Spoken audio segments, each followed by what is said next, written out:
పరిశుద్ధ పరిశుద్ధ పరిశుద్ధ ప్రభువా వరదూతలైన నిల్వని పగలరా.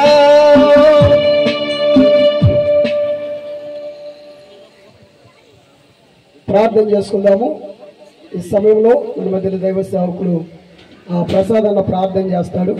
ఈ కార్యక్రమంలో పరిశుద్ధాత్మ దేవుడు తోడుగా ఉండి జరిగించినట్లుగా క్లుప్తంగా ప్రార్థన చేస్తాడు. ప్రార్థన చేసుకుందాం. సర్వశక్తి గల యెహోవా నీ పాదం శోతున్న తండ్రి వందనాలయ్యా. మరొకసారి ప్రభా మధ్యాహ్న కాలం మమ్మల్ని తగ్గించుకొని మా శిరస్సు నుంచి ప్రభా మీ పాద సన్నిధికి వస్తున్నాం. నా తండ్రి వివాహము నా తండ్రి లోకములో సృష్టిలో నా తండ్రి ఘనముగా నా తండ్రి అయా నా తండ్రి శ్రేష్టముగా పరిశుద్ధమైనదని నా తండ్రి వాక్యము మాట్లాడుతున్న గౌరవం ప్రభా వివాహములో నా తండ్రి అనుకూలమైన మమ్మను అయా చేర్చుకొని అయ్యా నా తండ్రి నీ వివాహమును నా తండ్రి ఘనముగా చేయటకు నిన్ను ఊరేగించడకు ఈ నూతన వరంలో నా తండ్రి ఆత్మీయ బలపరచడకు నా తండ్రి ఇరుగుగా నా తండ్రి కుటుంబాలు ఏక మనసుగా నిన్ను స్తుతించడం కనపరచడం వాడుకోమని జరుగుతున్న నా తండ్రి వివాహములు నీ దాసుని వాడుకొని ఆత్మతో అభిషేకించి నీ నాన్న మాత్రం అయిపోచుకొని అయ్యా నా తండ్రి ఏ సాతానుగాడు ఈ ప్రాంతంలో ఏ మనిషిని ఆటంకపరచకుండా యేసు క్రీస్తు నామం చేత నువ్వే ఉండి నడిపించి నీ నాన్న మాత్రమే మైపరచుకు వాడుకోమని యేసు క్రీస్తు నామం చేత అడిగి వేడుకుంటున్నా తండ్రి. ఆమేన్ ఆమేన్ ఆమేన్. థాంక్యూ. అందరము అలాగే కూర్చున్నాము. పెళ్లి కుమారుడు పెళ్లి కుమార్తె గాని కూర్చోవాలని ప్రేమతో తెలియజేస్తాం.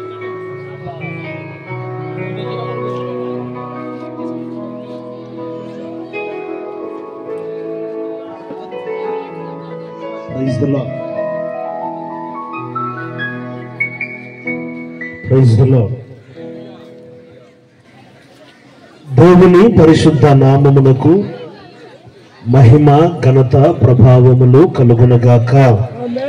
అందరూ రెండు చేతుల ఆకాశం వైపు ఎత్తి చెప్పండి హల్లెలూయా హల్లెలూయా. చాలా ప్రాముఖ్యమైన సమయానికి మనం వచ్చి ఉన్నాం. వచ్చిపోయింది మరి కూడా దాటిపోయింది.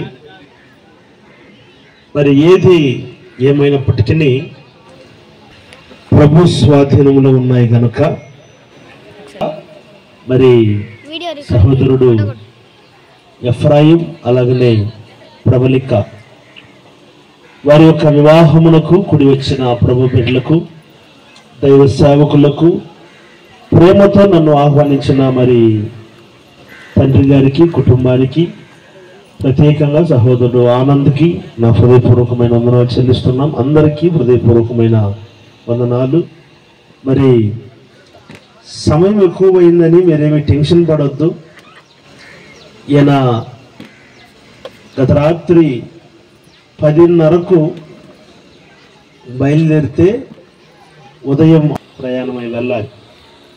మరి చెన్నై నుండి వచ్చాడు కాబట్టి ఎట్ట తిరిగిన 2 గంటల సేపు ప్రసంగం చేస్తాడని మీరు టెన్షన్ పడాల్సిన అవసరం.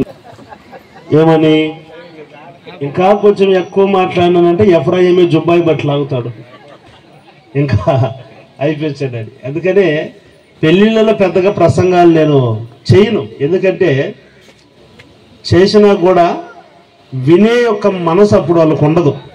ఎందుకంటే ఇక్కడే బంధువులు అందరూ కలుసుకుంటారు.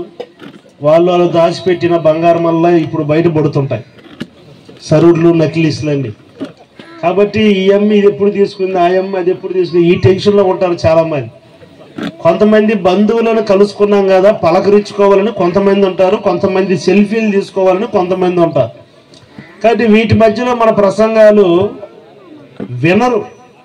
కానీ ఏదేమైనా అన్నము డేక్ష నిండగా చేసిన ఉప్పు డేక్ష ఎంత వేస్తామా, ఎంత వేస్తాము, కొంచెం వేస్తాం కదా. కాబట్టి అట్లా కొంచెమే ఈరోజు ఉప్పు. దేవుని స్తోత్రం కలుగునగాక. చదవండి పరిశుద్ధ గ్రంథంలో కీర్తనల గ్రంథం 68వ అధ్యాయం 6వ వాక్యం.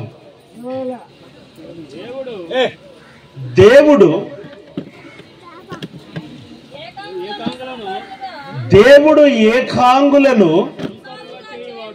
సంసారులనుగా చేయువాడు. చాలు, తల్ల పైకెత్తండి ప్రియులరా.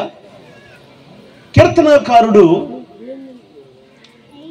ఒక శ్రేష్టమైన మాటను పలుకుతూ ఉన్నారు. ఏమనుంటుందంటే తమిళ ట్రాన్స్లేషన్ లో, ఒంటరిగా ఉన్న వారిని ఒక ఇంటి, వాస్తవానికి వివాహమును ఎవరు ఏర్పాటు చేశారు అని అంటే దేవుడు